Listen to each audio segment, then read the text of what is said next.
maybe they aren't fresh ingredients when I'm seeing... Everybody's like, wow, these are really fresh ingredients. The freshest ingredients I've ever seen.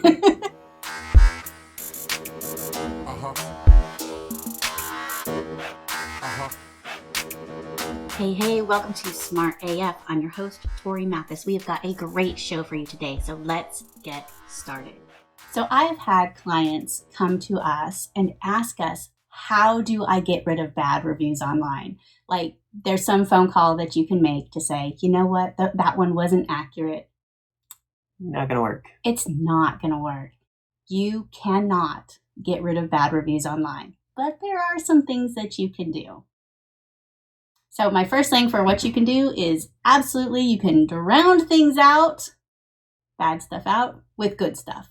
So you got some bad reviews, maybe you have 3 bad reviews and only 3 good ones. Try to get like 10 good ones and push those bad ones down a little bit. Yeah, I mean, bottom line is most people that are going to leave a review are probably going to do it because they're dissatisfied with something. People leave bad reviews more frequently. Yeah, I mean, your good reviews are coming from, the businesses that ask them to leave a review. Hey, how'd you like our service? Will you please leave us a review? And here's a link to easily do that. And then they'll go, yeah, sure, it was great. You're more likely to get more good reviews if you ask for more good reviews. And even if somebody posts something on their own website or a news story or anything like that that is bad about your company, the best way to get rid of it is to put new stuff out that is positive. We had a client once call us that the owner of the company had a few bad articles written about it, and they wanted to know how to get rid of them. A positive campaign and pushing out a lot of information that's positive is going to be the way to do that. And they weren't really willing to do that. They thought that there was just going to be some way that we could magically click a button and make things go away. Yeah, no. In most cases, like Google and Facebook and Yelp or TripAdvisor, whatever is relevant for you, most likely it's going to show the most relevant and recent reviews, which means those crappy reviews you got are probably, they might only be a star, like 1 star, or if I could give them 0 stars, I would, and that's the review. So it's real easy to have a more in-depth positive review that has more stars. That's going to be shown when you select, hey, show me more relevant reviews, or it's going to be more recent than the bad review, so it's going to be on top again. And then if you've got 5 positive reviews that are all, kind of specific to whatever it is they're positively reviewing you about, and then you got 1 negative one that's doesn't even say anything, it's just 1 star.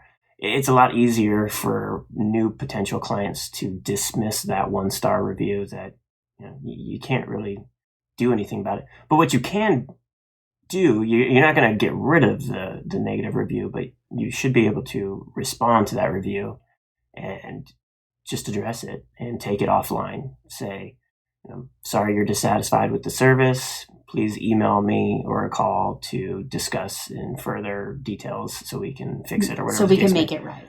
And they won't. I almost guarantee you they will not follow up on that. And there's even a chance that review was left by accident, and they'll go and remove it. So you're saying that by making a comment to their review saying, I'm sorry that you felt this way, what can we do to make it right? Here's my email, just by leaving that comment, people will remove the review. It has happened multiple times for clients of ours where I've gone into their Google business specifically and cleaned up their 1 star, 2 star reviews that were limited information on, like they were just stars.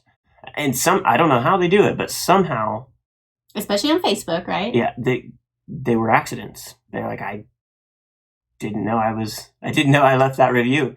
And then they either remove it or they fix it because they did use the business's services or whatever the case may be, and give a better review. But I think people take a look at bad reviews though, and they don't put 100% faith in them. Some people are just pissed off. some people are pissed off at everything. Sometimes there's user error. So you could even look at like Amazon products. And if you start going through the reviews, there's always going to be bad reviews. And some of them you're like, who is this person actually leaving the bad review?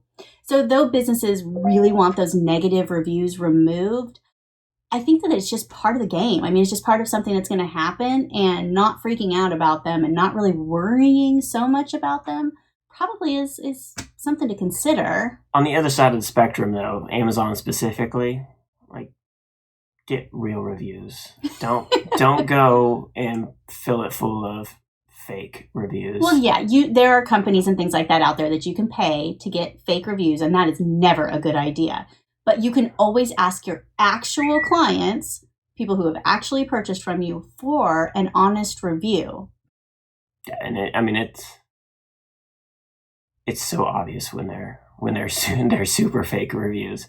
That's to me, that's worse than the 1-star review. Oh, absolutely. Because now it's almost like the business is like not wanting to provide the best service they can, and are trying to cut corners wherever they can. So that makes me feel like a pizza joint, you know. Maybe they aren't fresh ingredients when I'm seeing... Everybody's like, wow, these are really fresh ingredients. The freshest ingredients I've ever seen. Like, are they then? You know, I don't know. But I think when you just ask for honest reviews from your customers, then it definitely helps to keep them authentic. If you ask people to tell about their experience a little bit, like, you're not going to get those robotic, bot-like answers. And the best are like, show me a picture, video, an example of what you're talking about as far as a review goes, so I can see something real. You know, is it really something that I want to purchase? I always try to leave nice reviews because people are quick to leave bad reviews. And that's another thing that you can always do. People know that you're a business owner. You work with other companies. And if you go and leave reviews for businesses that you actually go to, then you're going to have a reciprocal value there, that people might come and that go to your business to leave good reviews as well. Plus, just from a feel-good standpoint, like, it feels better to leave a positive review for another business than to get all upset about something and then fume and put it all out online on some negative review that may not have anything to do with the business itself, and it could just be one employee. That one employee that, you know, had a bad day, you know, and you know, it's not ideal, but, you know, did you really need to go and bash the entire business? That may then trickle down to, you know, who knows how far that goes, but try to keep it positive. Keep it positive. But bottom line, you cannot get rid of bad reviews online, but there are things that you can do to be smart about it. Drown them out. Drown them out and respond to them. If you want to get smart tools to build your business, go to besmartaf.com.